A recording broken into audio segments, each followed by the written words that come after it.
이게 뭐야? 이 좁은 쌀개통 안에 왜 이런 게 들어있어? 20년 동안 시아버지의 쌀가게에서 짐꾼처럼 일하다 결국 남편에게 헌신짝처럼 버려진 며느리 순심. 그녀가 위자료로 받은 건 쥐새끼만 드나드는 다 쓰러져가는 100년 된 낡은 정미소뿐이었습니다. 하지만 순심은 꿈에도 몰랐습니다. 그 녹슨 정미소 기계 밑바닥에 그녀의 인생을 송두리째 뒤바꿀 엄청난 비밀이 숨쉬고 있었다는 것을요. 문득 그녀를 이 차가운 폐허로 내몰았던 남편의 비정한 목소리가 귓가에 쟁쟁하게 울려 퍼졌습니다. 야, 저 똥물 냄새 나는 정미소도 가져가. 누구한테 주는 위자료니까. 과연 쓰러져가는 정미소 기계 속에서 발견된 그 물건의 정체는 무엇이며 순심은 어떻게 저들을 처참하게 응징하게 될까요? 이야기 시작 전 구독과 좋아요로 온기를 더해주세요. 어디서 듣고 계신지 댓글 남겨주시면 계신 그곳으로 만복의 기운을 가득 담아 보내드리겠습니다. 매캐한 향 냄새가 코끝을 찌르는 장례식장에는 무거운 침묵만이 감돌고 있었습니다. 영정사진 속 시아버지 박노인은 고집스러운 표정 그대로 입을 꾹 다물고 계셨지만 상복을 입은 며느리 순심의 어깨는 물먹은 솜처럼 축 처져 있었죠. 지난 3년간 치매기 있는 시아버지를 수발하고 100년 된 낡은 정미소 기계까지 돌리느라 순심의 몸과 마음은 이미 바스러질 대로 바스러진 상태였기 때문입니다. 순심의 손은 여자의 손이라기보다는 거친 고목나무 껍질에 가까웠습니다. 20년 동안 매일같이 40kg이 넘는 쌀포대를 짊어 나르느라 손마디는 굵게 뒤틀렸고 손톱 밑에는 시커먼 기계 기름때가 문신처럼 박혀 빠지지 않았으니까요. 하지만 서울 가서 사업한다는 남편 철수는 명절에도 코빼기 한 번 비치지 않았습니다. 사업 자금이 부족하다며 정미소 땅 담보대출 서류를 보낼 때만 전화해서는 당신이 며느리니까 아버지를 모시는 건 당연한 거 아니냐며 큰 소리만 탕탕 쳤거든요. 그래도 순심은 묵묵히 버텼고 지금 빈소를 지키는 건 피 한 방울 안 섞인 이웃들 뿐이었습니다. 김씨 할아버지가 혀를 차며 낮은 목소리로 말씀하셨죠. 아이고, 저 불쌍한 것. 순심이 내가 고생이 많았다. 저 천하의 불효자 놈은 제 아비 가는 길에도 안 온단 말이냐? 바로 그때 고요하던 장례식장 입구 쪽에서 요란한 엔진 소리가 들려왔습니다. 문상객들의 시선이 일제히 밖으로 쏠렸고 마당으로 들어선 것은 시골길과는 전혀 어울리지 않는 번쩍거리는 검은색 최고급 외제차였죠. 차 문이 열리고 운전석에서 내린 남자는 상주 완장을 차야 할 아들 철수였습니다. 그런데 그의 꼴이 정말 가관이었죠. 검은 양복을 입긴 했지만 넥타이는 삐딱하게 풀어 헤쳤으며 대낮부터 술 냄새를 풍기며 눈에는 새카만 선글라스를 끼고 있었거든요. 아버지의 부고를 듣고 달려온 아들의 모습이라기엔 너무나도 불손하고 오만하기 짝이 없는 태도였습니다. 더 기가 막힌 건 조수석에서 내린 여자였습니다. 짧은 치마에 높은 구두, 그리고 장례식장과는 전혀 어울리지 않는 새빨간 립스틱을 바른 젊은 여자 최미미였죠.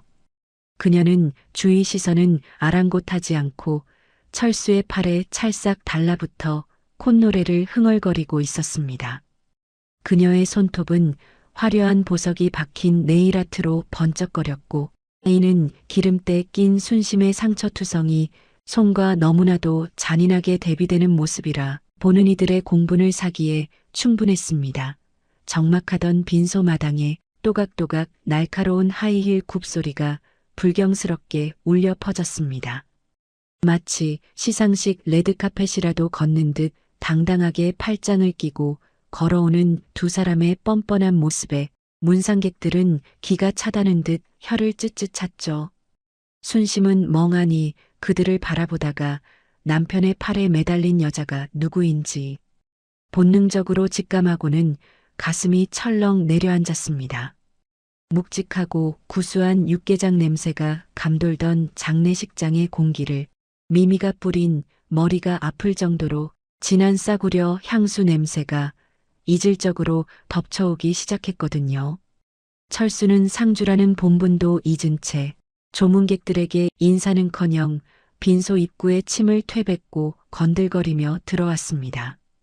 그 거만한 몸짓은 마치 빚쟁이들에게 쫓기던 서울에서의 패배자가 아니라 금이환영한 장군이라도 된 듯 당당했죠. 순심은 부들부들 떨리는 주먹을 꽉 쥐며 치밀어 오르는 울음을 삼켰습니다. 하지만 그녀는 미처 알지 못했습니다. 저들이 몰고 온 비릿한 향수 냄새가 단순히 장례식을 망치는 것을 넘어 그녀의 남은 삶마저 송두리째 짓밟으러 온 폭풍의 전조였다는 사실을 말이죠.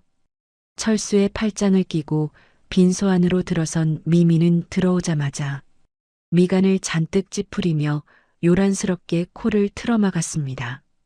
마치 쓰레기 하치장이라도 들어온 사람처럼 손으로 코앞의 공기를 휘휘 저어대던 그녀는 영정 사진을 향해 고개를 숙이기는커녕 순심의 아래 위를 훑어보며 비릿한 조소를 날렸죠.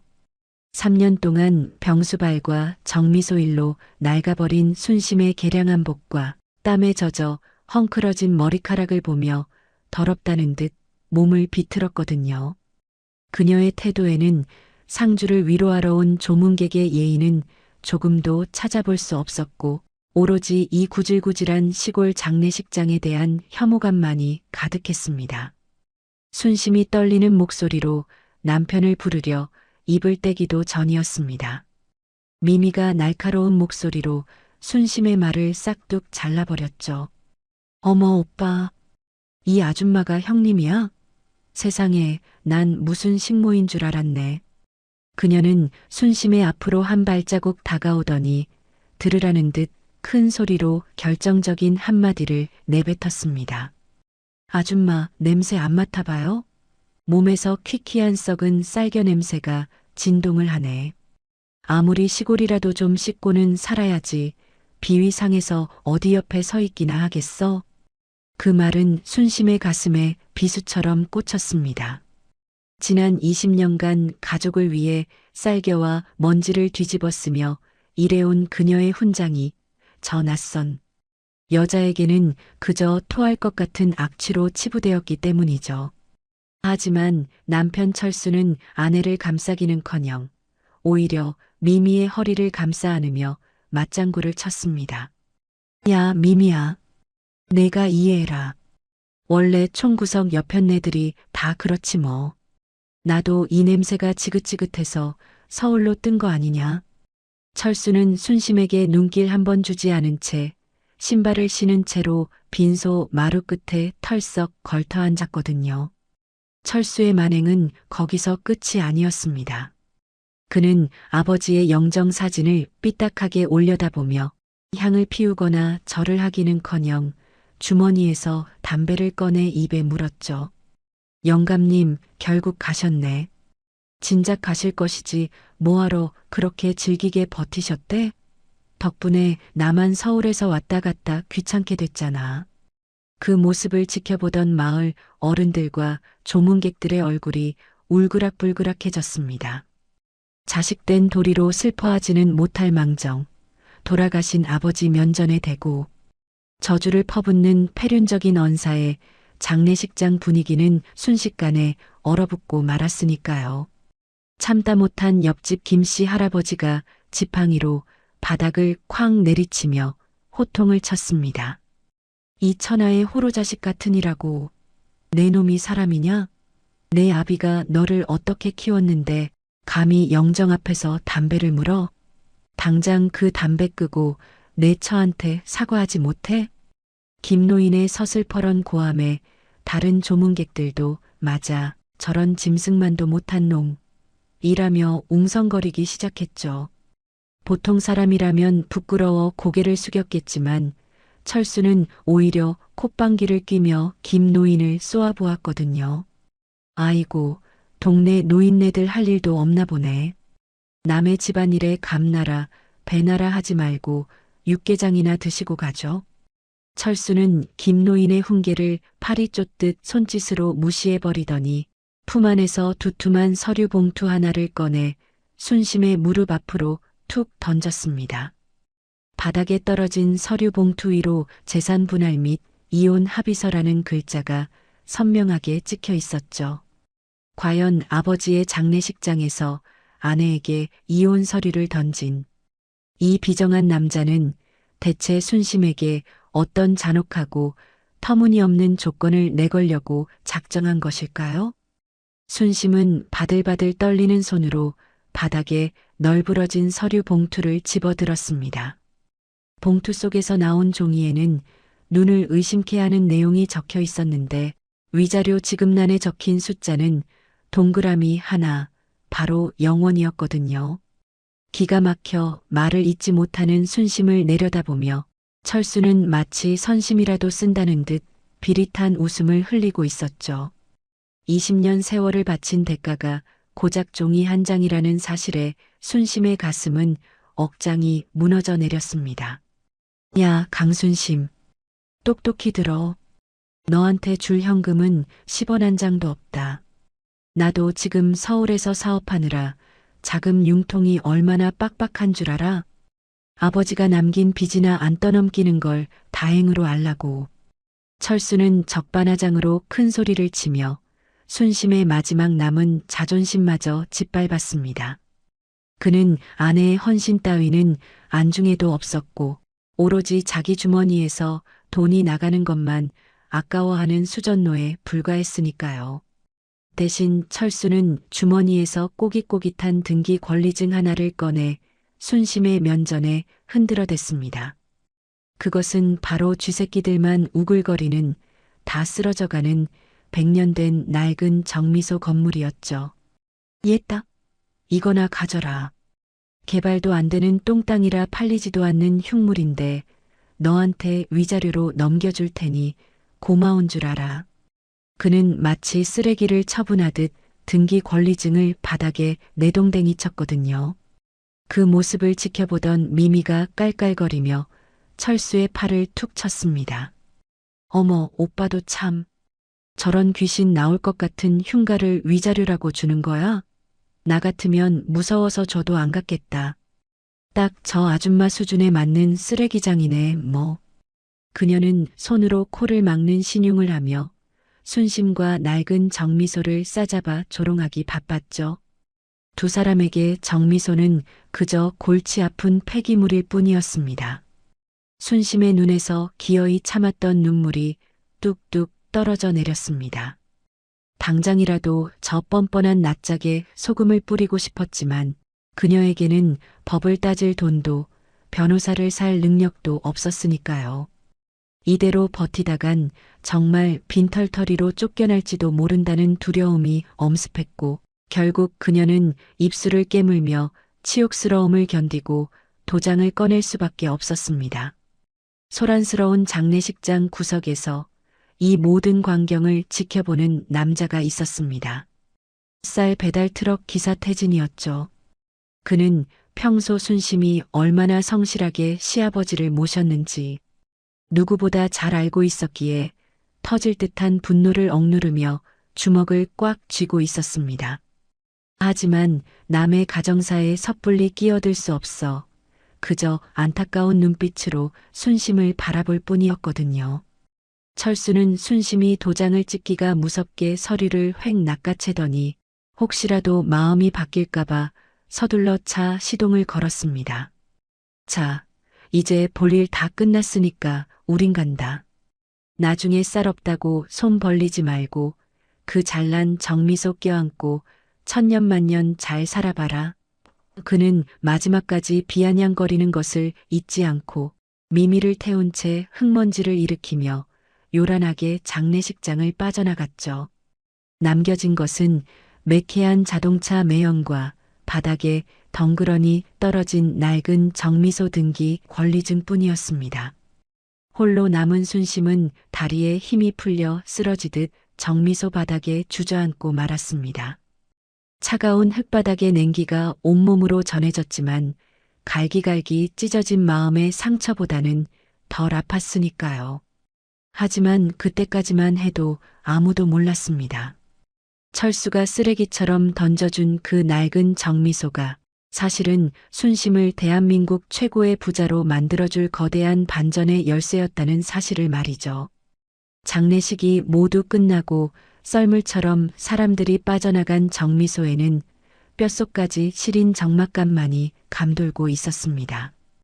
깨진 유리창 틈으로 들어온 밤바람이 윙윙 소리를 내며 울부짖었지만 순심은 불을 켤 생각도 하지 못한 채 차가운 쌀포대 위에 엎드려 있었죠.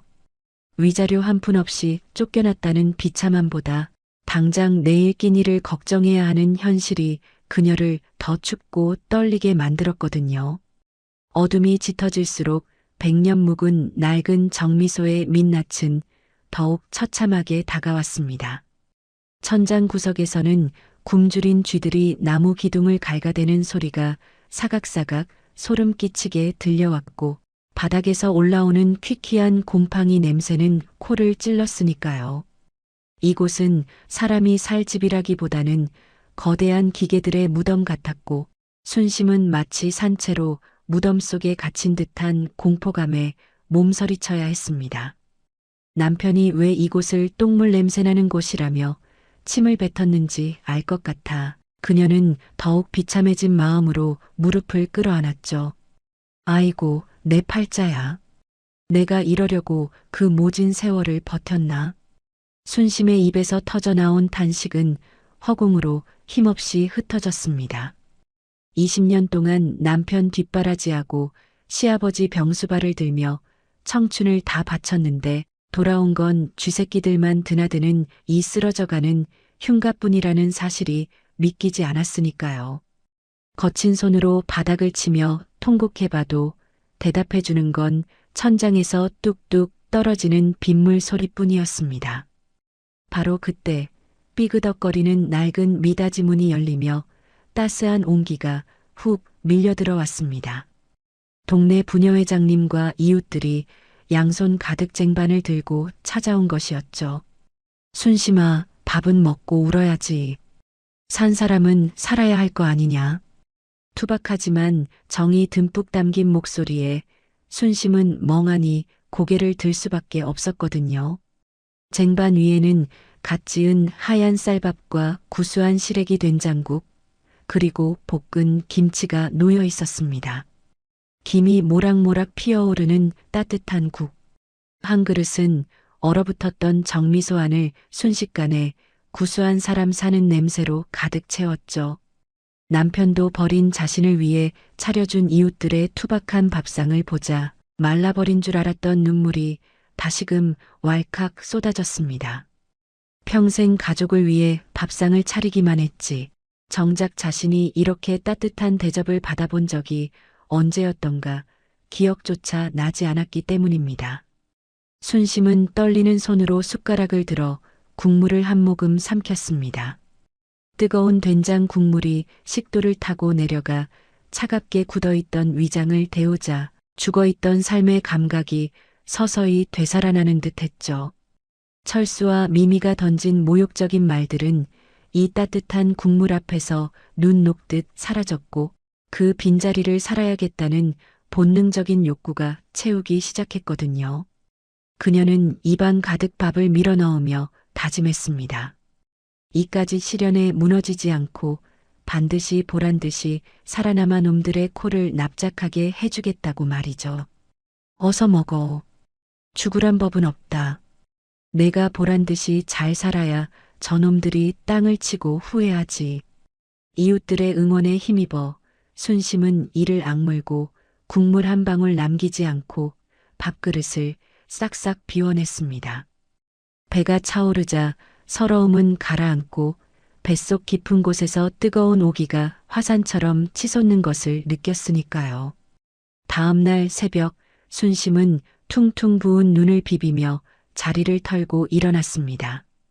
다시 시작하려면 이 지저분한 정미소부터 치워야 했기에 머리를 질끈 묶고 빗자루와 몽키 스패너를 들었죠. 구석구석 쌓인 먼지를 털어내던 그녀의 시선이 정미소 가장 안쪽에 있는 거대한 기계, 바로 가장 더럽고 냄새나는 쌀겨통으로 향했습니다. 과연 그 시커먼 기계 입구 청소를 시작한 순심에게 잠시 후 어떤 기막힌 물건이 모습을 드러내게 될까요? 순심은 팔을 걷어붙이고 마치 거대한 괴물처럼 버티고선 100년 묵은 정미소 기계 앞에 섰습니다.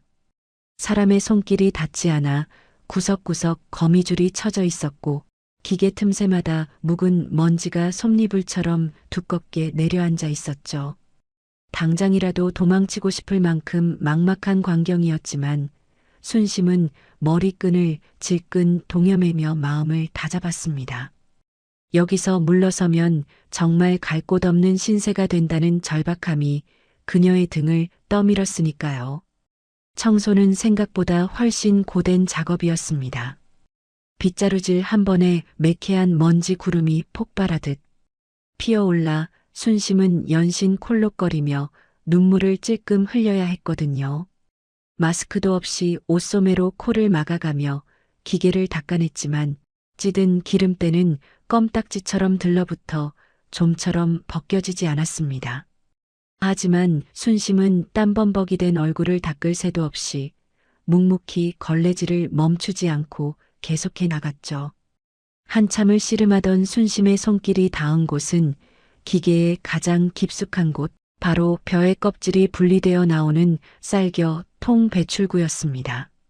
남편 철수가 똥물 냄새 난다며 가장 혐오했던 곳이자 정미소에서 가장 지저분한 찌꺼기가 모이는 장소였으니까요. 배출구 안쪽은 오랫동안 굳어버린 쌀겨 덩어리들로 꽉 막혀 있어 손으로는 도저히 뚫을 수가 없는 지경이었습니다. 순심은 꽉 막힌 구멍을 뚫기 위해 공구함에서 묵직한 몽키 스패너를 꺼내 들었습니다. 그리고 어두컴컴한 쌀겨 통 안으로 팔을 깊숙이 찔러 넣고는 딱딱하게 굳은 찌꺼기들을 힘껏 긁어내기 시작했죠. 이깟 먼지 구덩이, 내가 다 치워버린다. 라며 기압을 넣었지만 스패너 끝에 무언가 단단한 것이 걸려 꼼짝도 하지 않았거든요. 단순히 쌀겨가 뭉친 게 아니라고 직감한 순심은 양손으로 스패너를 움켜쥐고 있는 힘껏 잡아당겼습니다. 손바닥 피부가 쓸려나가는 듯한 통증이 느껴졌지만 아랑곳하지 않고 젖먹던 힘까지 짜내어 뒤로 몸을 제쳤죠. 그러자 끼익 하는 소름 끼치는 쇳소리와 함께 기계 틈새에 끼어있던 몽키 스패너가 무언가를 강하게 제치며 튕겨져 나왔습니다. 그 순간 정미소 전체를 뒤흔드는 쾅 하는 굉음이 터져 나왔습니다. 순심이 놀라 엉덩방아를 찌우며 주저앉았는데 기계가 부서지는 소리가 아니라 마치 거대한 톱니바퀴가 다시 맞물려 돌아가는 듯한 웅장하고 묵직한 기계음이 들려왔거든요. 웅웅웅하며 바닥이 미세하게 진동하기 시작했고 100년 동안 잠들어 있던 정미소 기계가 마치 살아있는 생물처럼 꿈틀대기 시작했습니다. 순심은 공포에 질려 뒷걸음질 쳤지만 눈앞에서 벌어지는 믿기 힘든 광경에 시선을 떼지 못했습니다. 쌀겨 통 바로 아래쪽 기름때에 쩔어 바닥인 줄만 알았던 두꺼운 무쇠. 철판이 천천히 옆으로 밀려나고 있었으니까요. 지진이라도 난 듯 덜덜거리는 소음과 함께 바닥이 갈라지며 그 아래 숨겨져 있던 시커먼 공간이 서서히 그 입을 벌리기 시작했습니다. 순심은 홀린 듯 주변을 두리번거려 먼지 쌓인 선반 위에서 낡은 손전등 하나를 찾아 집어들었습니다. 떨리는 손으로 스위치를 켜자 희미한 노란 불빛이 어둠을 가르고 지하 공간을 비췄으며 드러난 깊이는 생각보다 훨씬 깊어 등골이 오싹했죠. 먼지 섞인 공기 사이로 얼핏 비치는 것은 단순히 텅 빈 흙구덩이가 아니라 누군가 오랫동안 공들여 관리해 온 듯한 반질반질한 나무 바닥의 일부였거든요. 쓰레기장 취급을 받던 정미소 밑바닥에 이런 은밀한 공간이 숨겨져 있었다니 순심은 믿기지 않는 현실에 소름이 돋아 팔을 문질러야 했습니다. 먼지가 가라앉고 드러난 바닥에는 성인 남성 한 명이 겨우 들어갈 만한 비밀 통로와 지하로 이어지는 낡은 사다리가 놓여 있었습니다. 그리고 그 어두운 구멍 아래에서는 퀴퀴한 곰팡이 냄새 대신 코끝을 간지럽히는 묘하고 오래된 종이 냄새가 피어오르고 있었죠. 과연 평생 쌀겨만 퍼내던 이 더러운 배출구 밑바닥에 시아버지는 대체 무엇을 왜 숨겨두었던 것일까요? 순심은 마른 침을 꿀꺽 삼키며 낡은 철제 사다리에 조심스럽게 발을 올렸습니다. 발을 내디딜 때마다 끼익 끼익 하는 쇳소리가 텅 빈 지하 공간에 울려 퍼졌지만 호기심이 두려움을 압도했기에 멈출 수가 없었죠. 손전등 불빛 하나에 의지한 채 한 칸 한 칸 내려갈수록 위쪽의 차가운 윗목 공기와는 다른 훈훈하고 건조한 공기가 피부를 감싸기 시작했거든요. 지하 바닥에 발이 닿자 순심은 떨리는 손으로 손전등을 들어 주위를 천천히 비췄습니다. 그곳은 단순히 쌀겨를 버리는 쓰레기장이 아니라 사방이 습기를 막는 오동나무 판자로 정갈하게 마감된 완벽한 밀실이었습니다. 벽면에는 누군가 꼼꼼하게 관리한 듯 먼지 하나 없는 선반들이 짜여 있었고 그 위에는 크고 작은 나무 상자들이 질서 정연하게 놓여 있었으니까요. 순심은 홀린 듯 중앙에 놓인 커다란 탁자로 다가갔습니다. 탁자 위에는 붓과 벼루 그리고 방금 전까지 누군가 글을 쓰다 만 듯한 한지 한 장이 놓여 있었죠. 그것은 치매에 걸려 정신이 오락가락하시던 시아버지가 정신이 맑을 때마다 몰래 내려와 시간을 보내던 비밀 서재였던 것입니다. 탁자 옆에는 육중해 보이는 구식 금고가 입을 굳게 다문 채 놓여 있었습니다.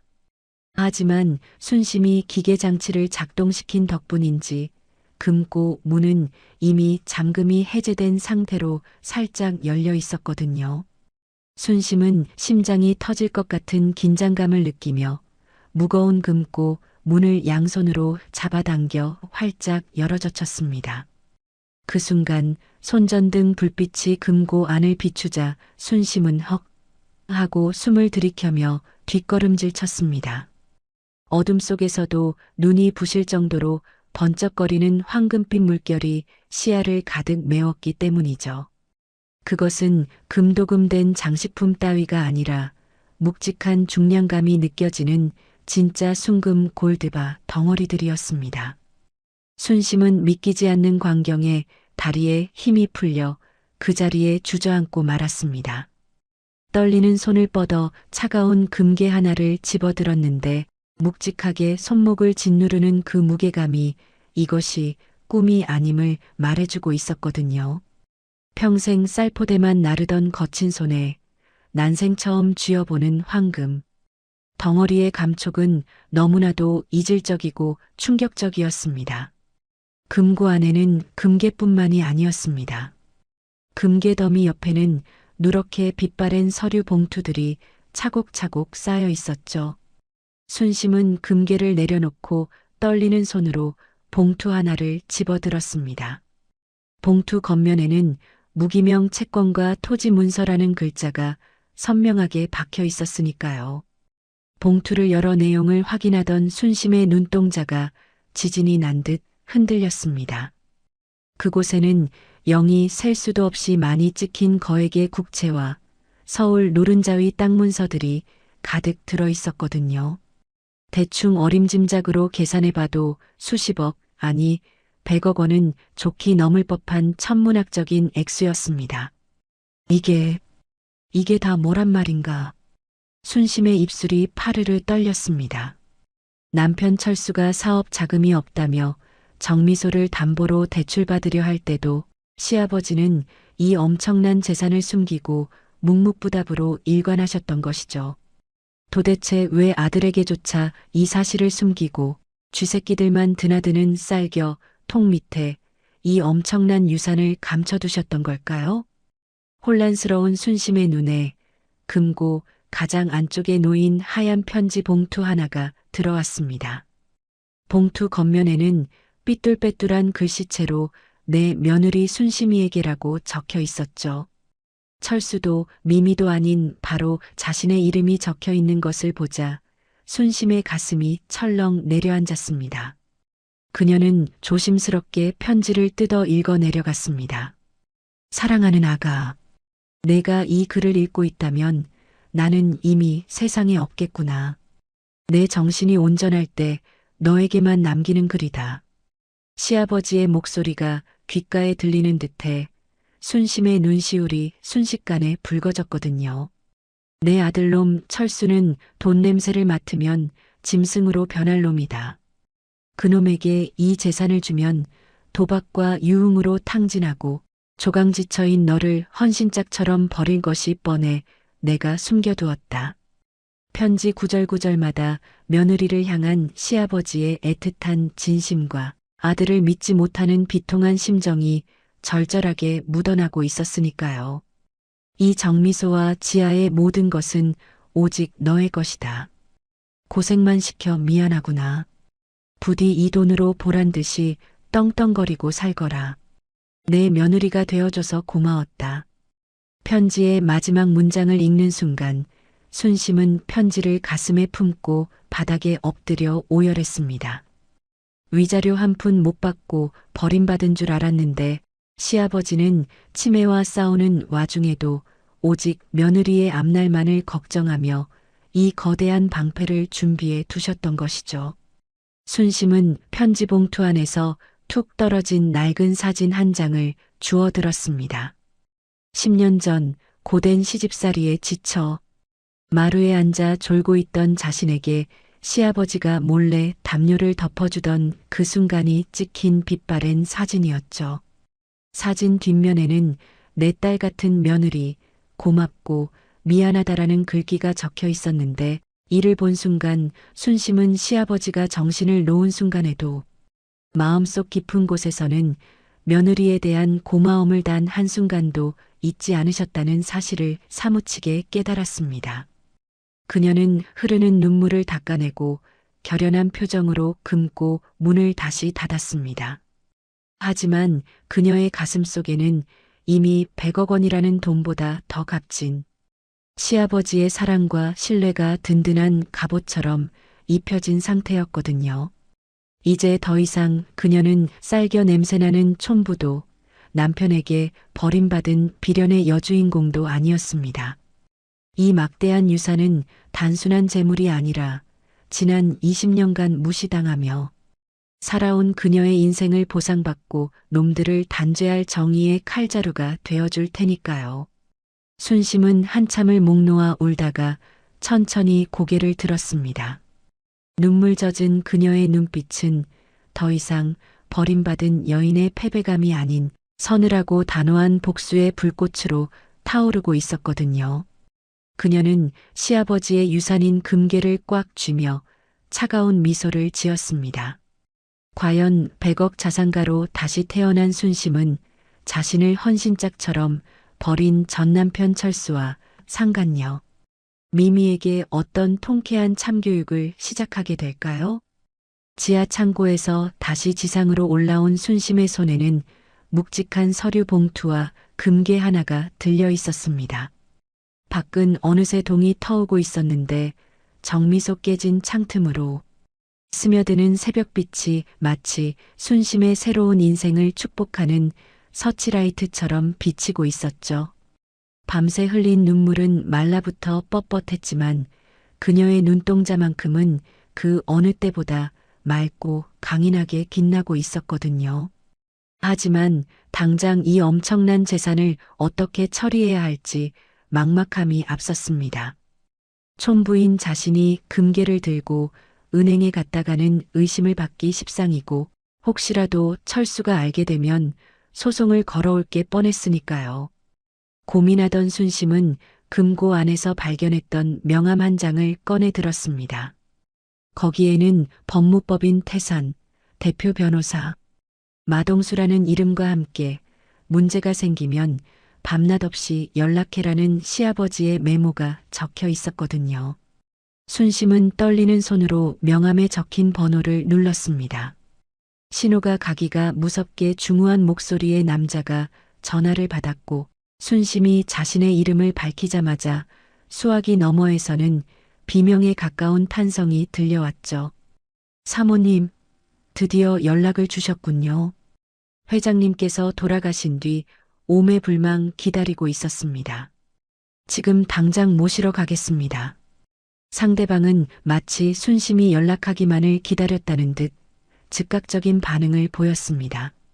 전화를 끊고 10분도 채 지나지 않아 고요하던 정미소 마당으로 육중한 엔진 소리가 들려왔습니다.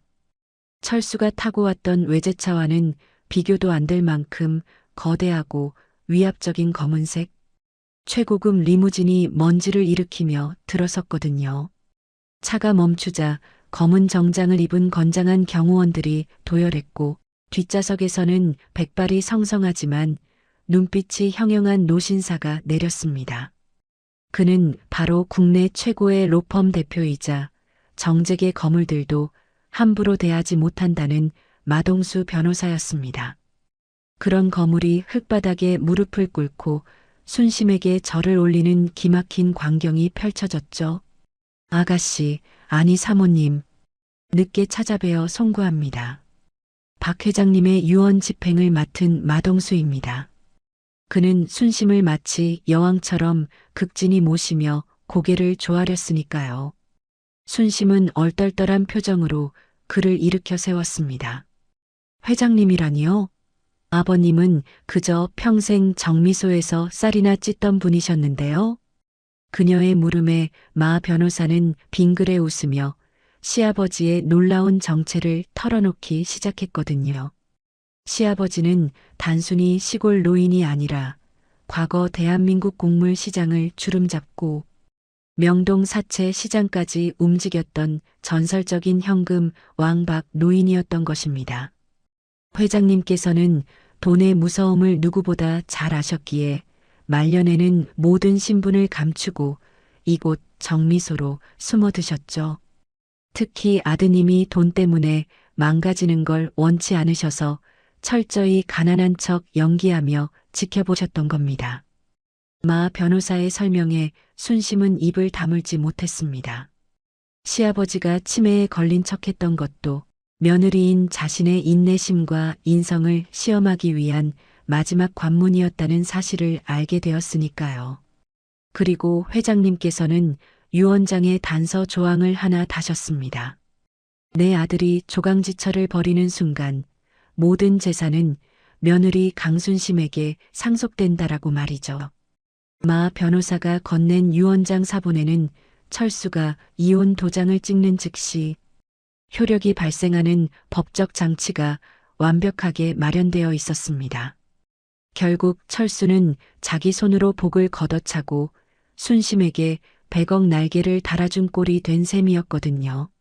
모든 진실을 알게 된 순심의 가슴 속에서 뜨거운 것이 울컥 치솟았습니다. 시아버지는 겉으로는 꼬장꼬장한 노인네였지만 뒤에서는 며느리를 위해 대한민국 최고의 변호인단과 자금력을 준비해 두고 계셨던 것이죠.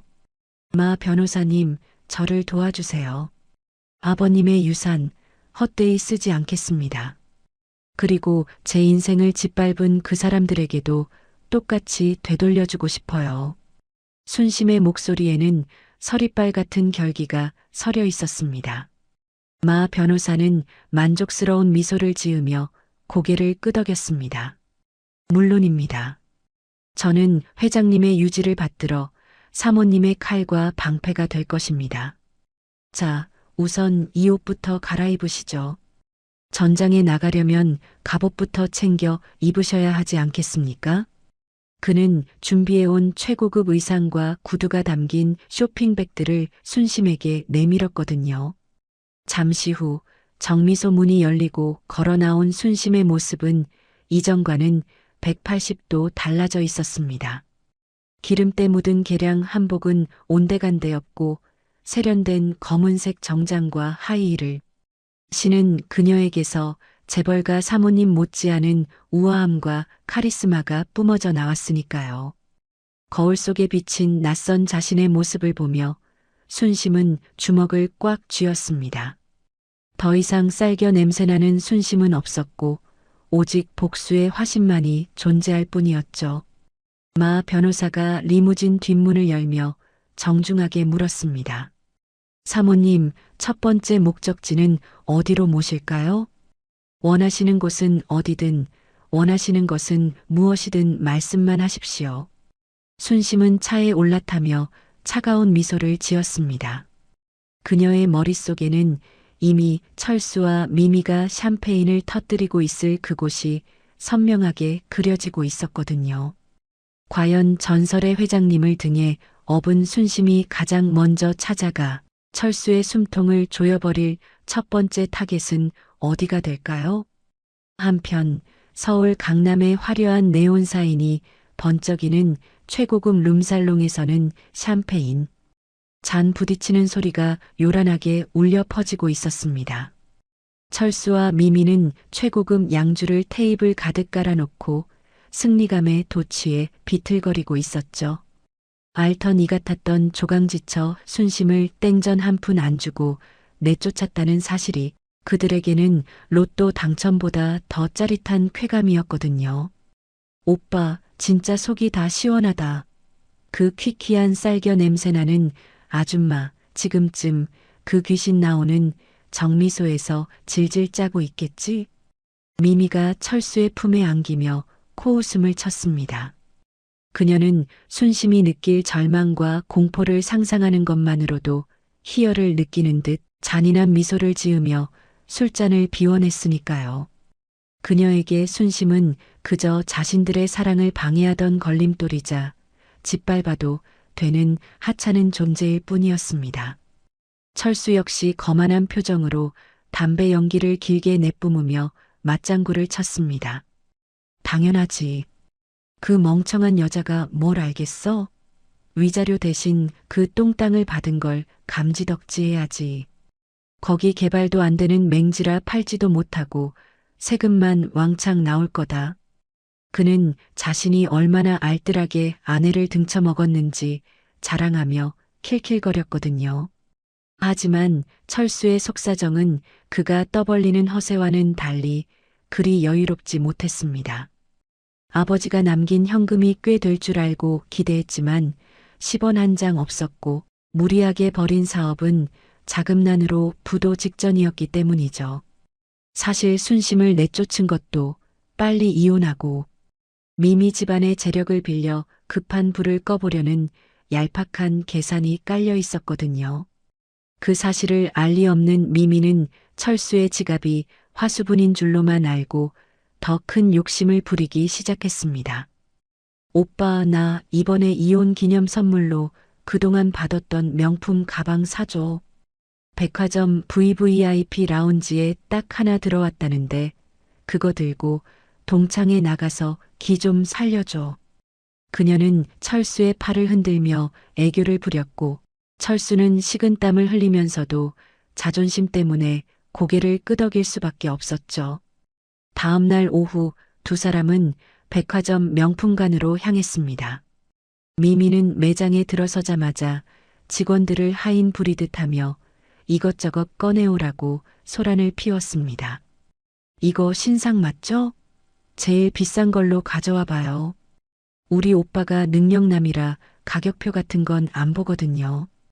그녀의 허영심 가득한 목소리에 직원들은 억지 미소를 지으며 응대했지만 속으로는 눈살을 찌푸리고 있었으니까요. 결국 미미는 기천만 원이 넘는 악어 가죽 가방을 골라 계산대 위에 올려놓았습니다.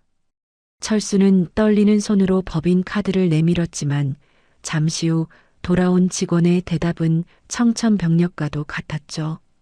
손님, 죄송하지만 한도 초과로 승인이 거절되었습니다. 다른 카드는 없으신가요? 매장 안에 흐르던 우아한 클래식 음악 소리가 뚝 끊기고 주위 손님들의 시선이 일제히 두 사람에게 꽂혔거든요. 뭐야? 오빠, 카드 한도도 안 늘려놨어?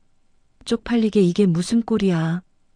미미는 얼굴이 시뻘개져서 철수를 쏘아붙였고 철수는 당황해서 횡설수설하며 변명하기 바빴습니다. 아, 아니야. 기계가 고장났나 보네. 내가 현금 가져올 테니까 잠깐만. 쥐구멍이라도 찾고 싶은 찰나 매장 매니저가 다급하게 달려와 두 사람을 옆으로 밀쳐냈습니다. 죄송합니다만 잠시만 비켜주십시오. 지금 VVIP 고객님께서 입장하십니다. 매니저와 직원들이 입구 양옆으로 도열의 90도로 허리를 숙였고 철수와 미미는 엉거주춤 밀려나 멍하니 입구를 바라보았죠. 도대체 누가 오길래 자신들을 이렇게 푸대접하나 싶어 질투 어린 시선으로 노려보는데 검은 정장을 입은 건장한 경호원들의 호의를 받으며 한 여성이 또각또각 걸어 들어왔거든요. 그녀는 머리부터 발끝까지 휘감은 명품보다 몸에서 뿜어져 나오는 압도적인 아우라가 더욱 빛나는 여인이었습니다. 선글라스로 얼굴을 가렸지만 도도한 턱선과 기품 있는 발걸음은 매장 안의 공기를 단숨에 제압해버렸죠. 그녀는 미미가 사려다 결제가 안 된 그 악어 가죽 가방을 손가락으로 가리키며 차갑고 나직한 목소리로 말했습니다. 저거랑 여기 진열된 신상 전부 다 포장하세요. 일시불로. 그 목소리를 듣는 순간 철수의 심장이 덜컥 내려앉으며 묘한 기시감이 스치고 지나갔습니다. 과연 철수는 화려하게 변신한 전처, 순심을 단번에 알아볼 수 있을까요? 백화점에서의 묘한 기시감을 뒤로한 채 철수와 미미는 분을 사귀지 못하고 다시 정미소로 차를 돌렸습니다. 카드 한도 초과로 망신을 당한 화풀이 대상이 필요했고 만만한 건 위자료 한 푼 없이 쫓겨난 순심뿐이었기 때문이죠. 게다가 철수는 아까 그 VVIP 여성이 혹시라도 순심일지도 모른다는 찜찜한 의심을 지울 수가 없었거든요. 정미소 앞에 도착한 철수는 다짜고짜 경적을 길게 울려대며 정적을 깼습니다. 아, 강순심, 안에 있는 거 다 아니까. 썩 나와. 문 안 열어? 그는 마치 빚쟁이라도 된 것처럼 고래고래 소리를 지르며 낡은 철문을 쾅쾅 발로 찼죠. 남의 사유지에 허락도 없이 쳐들어와 행패를 부리는 그의 모습은 전 남편이라기보다는 시정잡배에 가까웠으니까요.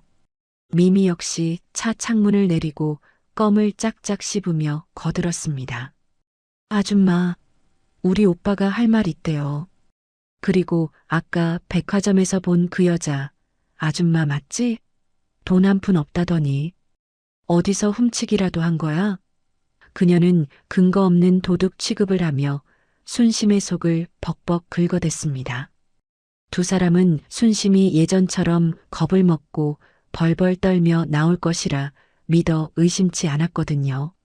하지만 굳게 닫힌 철문은 꿈쩍도 하지 않았고 안에서는 아무런 인기척도 들리지 않았습니다. 무시당했다는 생각에 머리끝까지 화가 난 철수는 차에서 내려 돌멩이를 집어들었죠. 이 여편네가 진짜 돌았나? 내가 오늘 이 썩은 정미소 문짝을 아주 박살을 내주마. 그가 돌을 던지려던 찰나 정미소 안쪽에서 땅을 울리는 묵직한 진동 소리가 들려오기 시작했습니다. 부르릉 쾅, 쾅. 그것은 일반적인 승용차의 엔진 소리가 아니었습니다.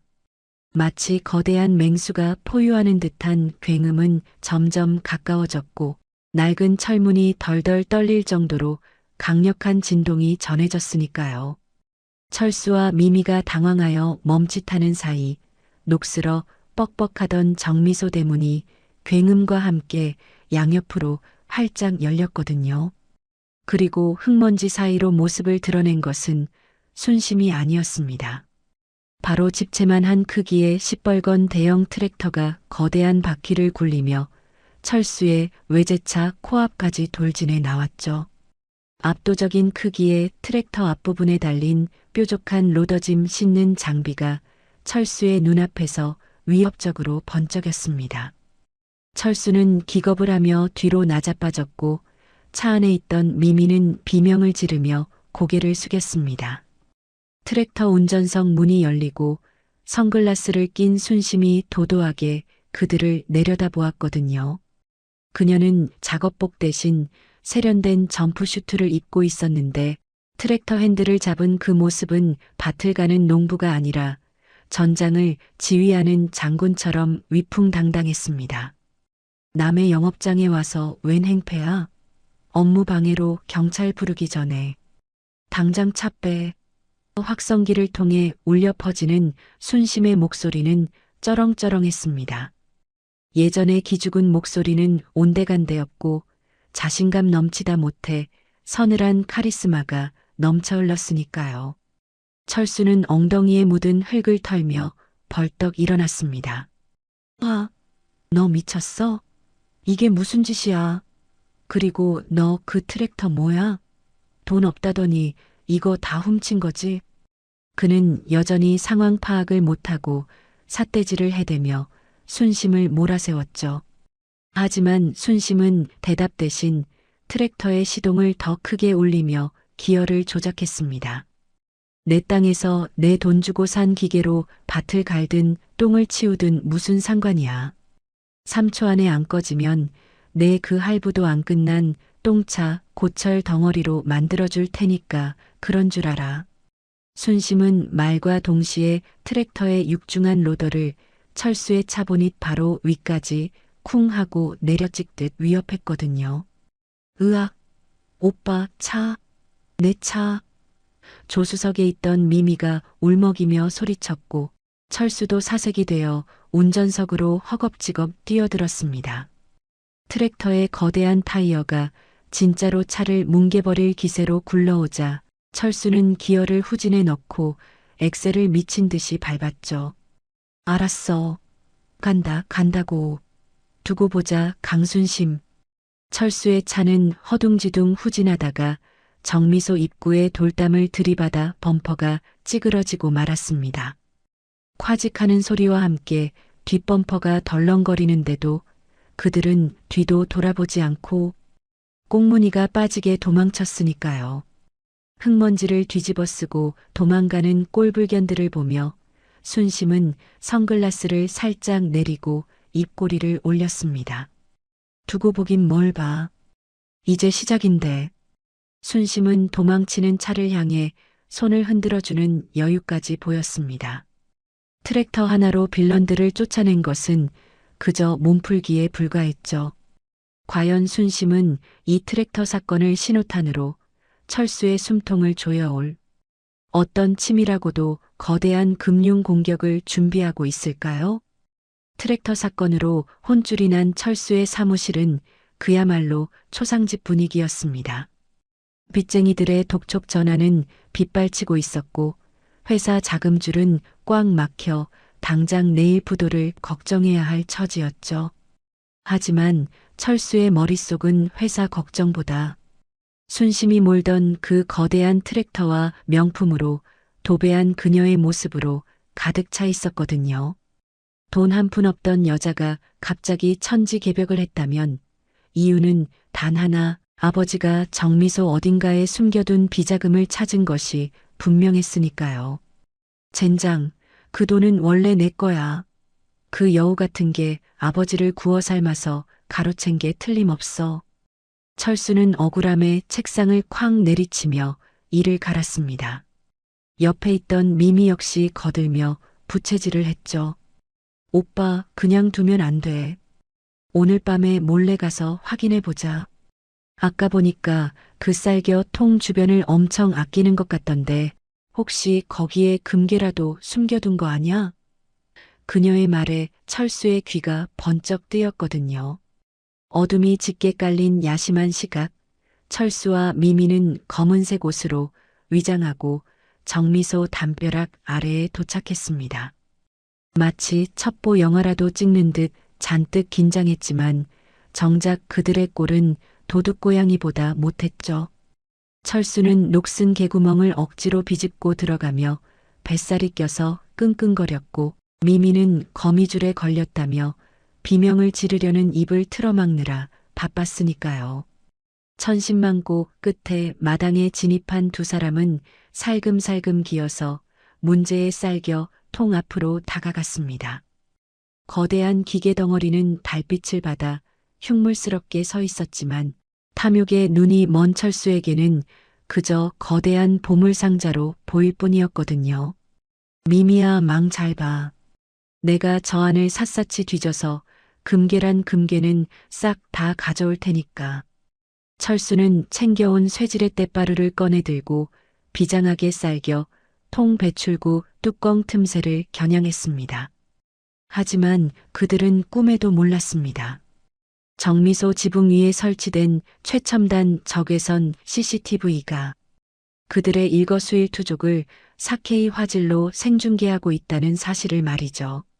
정미소 안쪽 상황실에서 모니터를 지켜보던 순심은 커피를 우아하게 한 모금 마시며 차가운 미소를 지었습니다. 제 발로 쥐 덫에 들어왔네. 아주 탐욕에 눈이 멀어서 베는 게 없지? 그녀의 손가락은 책상 위에 놓인 빨간색 버튼 위를 맴돌고 있었거든요. 철수는 땀을 뻘뻘 흘리며 쇠지렛대에 체중을 실었습니다. 끼기깃 하는 소리와 함께 굳게 닫혀있던 배출구 뚜껑이 조금씩 열리기 시작했죠. 됐다. 열린다. 철수는 환호성을 지르며 뚜껑을 완전히 제쳐버리고는 금괴를 찾겠다는 일념으로 얼굴을 구멍 바로 아래로 들이밀었습니다. 그 안에서 황금빛 광채가 쏟아지길 기대하면서 말이죠. 바로 그 순간 상황실에 있던 순심이 빨간 버튼을 꾹 눌렀습니다. 텅 하는 둔탁한 소리와 함께 쌀겨 통 내부의 잠금 장치가 풀렸고 철수의 머리 위로 지난 100년 동안 묵혀있던 엄청난 양의 썩은 쌀겨 더미가 폭포수처럼 쏟아져 내렸거든요. 으악! 철수는 비명지를 새도 없이 수백 킬로그램의 쌀겨 폭탄을 정통으로 얻어맞고 뒤로 나자빠졌습니다. 야! 오빠! 망을 보던 미미가 달려왔지만 상황은 처참했습니다. 철수는 머리끝부터 발끝까지 누런 쌀겨 가루를 뒤집어 써서 마치 거대한 인절미 떡처럼 변해 있었으니까요. 퀴퀴하고 시큼한 썩은 쌀겨 냄새가 진동을 했고 미세한 가루가 눈, 코, 입으로 들어가 철수는 캑캑, 퇴퇴 하며 괴로움에 몸부림쳤습니다. 이것이 바로 순심이 준비한 첫 번째 함정, 탐욕스러운 자에게 내리는 오물 세례였던 것입니다. 철수가 눈도 못 뜨고 허우적거리는 사이 정미소 마당의 대형 투광등이 팟 하고 켜지며 대낮처럼 환해졌습니다. 눈부신 조명 아래 경찰차 사이렌 소리가 위잉위잉 요란하게 울려 퍼지며 경찰관들이 들이닥쳤죠. 꼼짝 마. 당신들을 주거 침입 및 특수절도 미수 혐의로 체포합니다. 경찰들이 쌀겨 범벅이 된 철수와 기겁한 미미에게 수갑을 채우기 위해 달려들었거든요. 그 혼란스러운 틈을 타 순심이 경찰들 뒤에서 팔짱을 끼고 유유히 걸어 나왔습니다. 그녀는 쌀겨를 뒤집어 쓰고 꼴사납게 널브러진 전 남편을 내려다보며 혀를 쯧쯧 찼죠. 그러게 남의 영업장에 밤손님으로 오면 쓰나. 냄새나는 거 좋아하더니 소원 성취해서 좋겠네. 치욕스러움에 부들부들 떠는 철수에게 순심은 종이 한 장을 눈앞에 팔랑거렸습니다. 아, 그리고 경찰서 가기 전에 이거부터 해결해야지. 내가 쓴 사채 빚 30억 내가 다 인수했거든. 이제부터 내가 내 채권자야. 과연 순심은 철수에게 어떤 지옥 같은 빚 독촉을 시작하여 그를 벼랑 끝으로 몰아넣게 될까요? 경찰서 유치장에서 조사를 받고 풀려난 철수와 미미의 몰골은 그야말로 걸레 조각이나 다름없었습니다. 쌀겨 범벅이 된 옷에서는 쉰내가 진동했고 밤새 시달린 탓에 눈밑은 퀭하게 뚫려 있었죠. 하지만 경찰서 정문을 나서자마자 그들을 기다리고 있는 것은 자유가 아니라 팔짱을 끼고 차가운 눈으로 내려다보는 채권자 순심과 마동수 변호사, 그리고 수십 명의 법원 집행관들이었거든요. 자, 이제 죗값을 돈으로 치러야지. 원금 30억에 연체 이자까지 합쳐서 지금 당장 상환해. 못하겠으면 내 명의로 된 그 쥐꼬리만한 회사, 지금부로 압류 들어간다.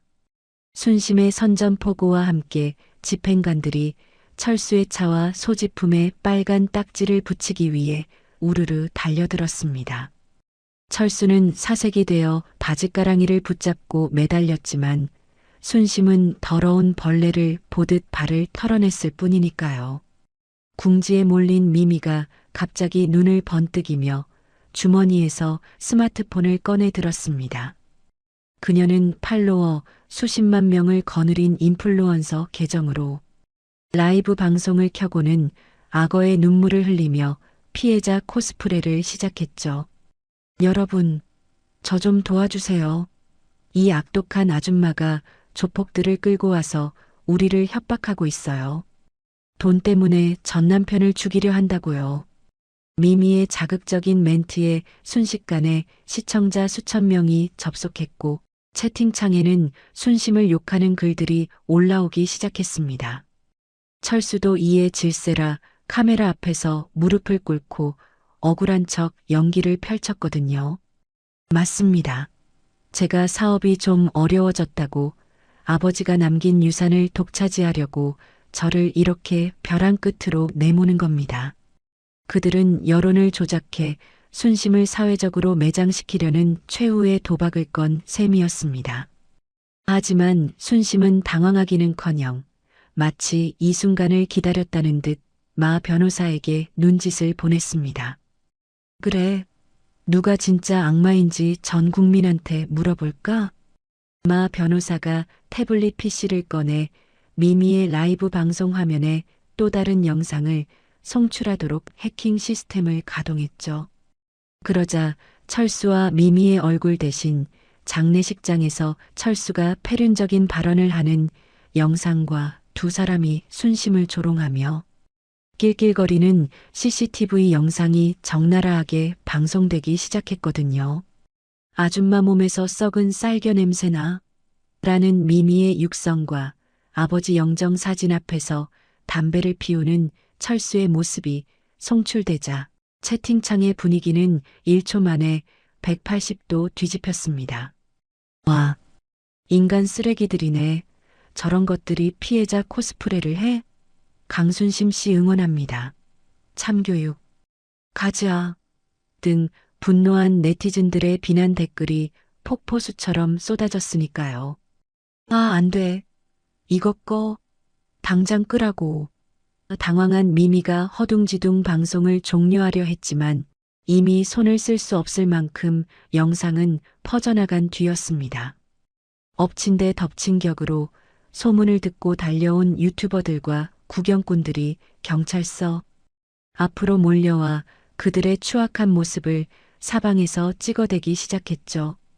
플래시 세례와 쏟아지는 비난에 멘탈이 붕괴된 철수와 미미는 쥐구멍이라도 찾기 위해 허겁지겁 뒷걸음질 쳤습니다. 오지마, 찍지마. 철수는 손으로 얼굴을 가리며 무작정 뒤로 달렸는데 하필 그곳은 경찰서 화단 조성을 위해 뚜껑을 열어놓은 거대한 정화조 트럭의 작업 반경이었습니다. 뒷걸음질 치던 철수의 발이 정화조 호스에 걸렸고 중심을 잃은 그는 휘청거리다 작업 중이던 인부와 부딪히고 말았습니다. 그 충격으로 인부가 들고 있던 굵직한 정화조 호스가 허공에서 춤을 추듯 요동쳤고 호스 끝에서 시커먼 오물줄기가 고압으로 뿜어져 나왔거든요. 푸악. 엄청난 압력으로 뿜어져 나온 똥물은 정확하게 철수와 미미의 얼굴을 강타했습니다. 으악. 퇴. 두 사람은 머리부터 발끝까지 끈적하고 악취나는 오물을 뒤집어 쓴 채 비명을 질러댔죠. 순심이 받았던 쌀겨 냄새 모욕을 그들은 진짜 인분 냄새로, 그것도 전 국민이 지켜보는 생중계 현장에서 수백 배로 돌려받게 된 것입니다. 현장은 순식간에 아수라장이 되었지만 똥물을 뒤집어 쓰고 미끄러운 바닥에서 허우적거리는 두 사람의 모습은 그야말로 희대의 슬랩스틱 코미디였습니다. 사람들은 코를 막으면서도 그 쌤통인 광경을 카메라에 담느라 바빴고, 순심은 그 지옥도를 배경으로 유유히 기념 셀카를 남겼으니까요. 어때? 내가 그토록 무시하던 똥물 맛이? 아주 달달하지? 순심은 오물범벅이 되어 캑캑거리는 철수에게 다가가 차갑게 속삭였습니다. 사회적으로도 인격적으로도 완벽하게 사망 선고를 받은 철수. 하지만 이것은 끝이 아니라 시작에 불과했습니다. 과연 순심은 이제 빈털터리가 된 철수에게서 마지막 남은 그것까지 빼앗아 그를 영원히 재기불능의 상태로 만들어버릴까요? 그로부터 1년 후 서울역 지하도 구석에는 노숙자들이 모여 앉아 찬바람을 피하고 있었습니다. 그 중에서도 유독 꾀죄죄하고 앙상하게 마른 한 남자가 있었는데 바로 한때 강남에서 사업가 행세를 했던 철수였습니다.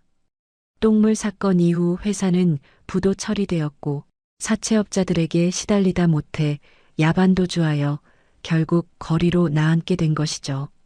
그의 곁에는 그토록 사랑한다던 미미도, 그가 숭배하던 돈도 한 푼 남아있지 않았거든요. 미미는 철수가 빈털터리가 되자마자 뒤도 돌아보지 않고 다른 물주를 찾아 떠나버렸습니다. 오빠 같은 무능력 자랑은 1초도 못 살아. 내 인생 망치지 말고 꺼져. 그녀가 남긴 마지막 말은 철수의 가슴에 비수처럼 박혔죠. 철수는 덜덜 떨리는 손으로 편의점 폐기함에서 주워온 차가운 주먹밥 하나를 꺼내 들었습니다. 딱딱하게 굳어버린 밥알을 씹으며 그는 문득 20년 동안 순심히 차려주었던 김이 모락모락. 나는 따뜻한 밥상을 떠올렸으니까요. 그때는 그게 귀한 줄 몰랐지. 철수의 눈에서 후회의 눈물이 뚝뚝 떨어져 주먹밥을 적셨습니다. 순심에게서 맡았던 구수한 밥 냄새와 된장국 냄새를 촌스럽다며 무시하고 침을 뱉었던 자신의 지난 날이 사무치게 원망스러웠거든요. 하지만 이미 버스는 떠났고 그에게 남은 건 차가운 콘크리트 바닥과 쉰내 나는 곰팡이 핀 주먹밥뿐이었습니다. 반면 충청도 시골 마을의 100년 된 정미소는 대한민국에서 가장 핫한 명소로 탈바꿈해 있었습니다. 순심은 시아버지의 유산을 허투루 쓰지 않고 낡은 정미소를 리모델링하여 최고급 유기농 쌀 브랜드 100년 정미소와 복합 문화 카페를 런칭했죠. 주말이면 전국에서 몰려든 손님들로 발 디딜 틈이 없었고 순심이 개발한 쌀 디저트는 없어서 못 팔 정도로 대박을 터뜨렸거든요. 오늘은 100년 정미소의 1주년 기념 파티가 열리는 날이었습니다. 정미소 마당에는 마을 잔치라도 열린 듯 맛있는 냄새가 진동을 했고 순심은 곱게 차려입은 개량 한복 차림으로 손님들을 맞이하느라 분주했죠. 예전에 주눅 들고 거칠었던 모습은 온데간데 없고 그녀의 얼굴에는 여유와 행복이 가득 차 빛나고 있었습니다. 순심은 가장 상석에 정미소 이웃들을 모셨습니다.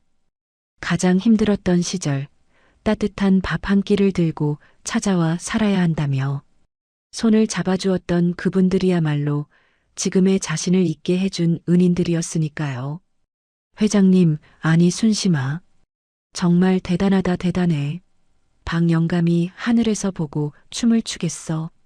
김씨 할아버지의 덕담에 순심은 환하게 웃으며 고개를 숙였습니다. 다 여러분 덕분이에요. 그때 그 따뜻한 밥상이 없었다면 전 아마 무너졌을 겁니다. 순심은 직접 지은 햅쌀밥과 정성껏 끓인 육개장을 이웃들에게 대접했습니다. 과거 장례식장에서 철수가 무시했던 그 육개장 냄새는 이제 성공과 나눔의 향기가 되어 사람들의 마음을 따뜻하게 데워주고 있었거든요. 파티장 한켠에는 묵묵히 순심을 돕고 있는 듬직한 남자가 있었습니다. 바로 트럭 기사 태진이었죠. 그는 순심이 재벌이 된 후에도 변함없이 그녀의 곁을 지키며 정미소의 굳은 일을 도맡아 하고 있었습니다. 돈을 보고 달려드는 수많은 남자와 달리 태진은 오직 순심이라는 사람 자체를 아끼고 존중해 주었으니까요. 순심 역시 그런 태진에게서 난생 처음으로 진정한 사랑의 감정을 느끼고 있었거든요. 순심은 잠시 자리를 피해 정미소 뒤편, 시아버지가 잠들어 계신 선산이 보이는 곳으로 향했습니다. 그리고 품 안에서 낡은 사진 한 장을 꺼내 어루만졌죠. 아버님, 보고 계시죠? 저 약속 지켰어요. 놈들에게 보란 듯이 갚아줬고 아버님이 지키신 이 정미소, 세상에서 가장 빛나는 곳으로 만들었습니다. 바람결에 벼 이삭이 사락사락 흔들리는 소리가 마치 시아버지의 웃음소리처럼 들려왔습니다. 그 시각 서울역 대합실 TV 뉴스에서는 성공한 여성 기업인 강순심 회장의 인터뷰가 흘러나오고 있었습니다. 노숙자 틈에 껴서 그 뉴스를 멍하니 바라보던 철수는 비참함에 고개를 들 수 없었죠. 화면 속 순심은 그 어느 때보다 당당하고 아름다웠고 자신이 걷어찬 복덩어리가 얼마나 거대한 것이었는지 뼈저리게 실감했으니까요. 순심은 인터뷰어의 질문에 카메라를 응시하며 담담하게 말했습니다. 사람들은 제가 금괴를 발견해서 인생이 바뀌었다고 해요. 하지만 진짜 보물은 땅속에 있던 금괴가 아니라 가장 힘든 순간, 저를 일으켜 세워준 따뜻한 밥 한 끼와 사람들의 정이었습니다.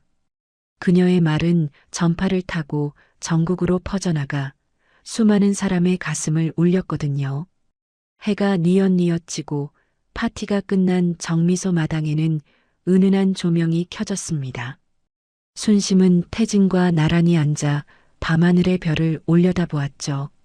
차가운 쌀겨 냄새와 기계 기름, 냄새로 가득했던 그녀의 인생은 이제 구수한 밤 냄새와 사람의 온기로 가득 채워졌습니다. 순심은 태진의 손을 살며시 잡으며 미소를 지었습니다. 지난 세월의 고통은 굳은 살이 되었고 그 굳은 살 위에는 새살이 돋아나 꽃을 피웠으니까요. 100년 된 낡은 정미소에서 시작된 그녀의 이야기는 끝이 났지만 강순심이라는 여자의 진짜 인생은 이제 막 찬란한 봄날을 맞이하고 있었습니다. 그녀가 차려낼 앞으로의 밥상은 그 어느 때보다 따뜻하고 풍성할 것입니다. 힘든 시기를 견디고 계신 모든 분에게 오늘 순심 씨의 사이다 같은 인생 역전 스토리가 따뜻한 위로와 희망이 되었으면 좋겠네요. 여러분의 인생에도 늘 춥고 배고픈 겨울이 가고 달달하고 따뜻한 봄날이 찾아오기를 진심으로 응원하겠습니다. 지금까지 가슴 따뜻한 이야기를 전해드리는 달봄 사연이었습니다.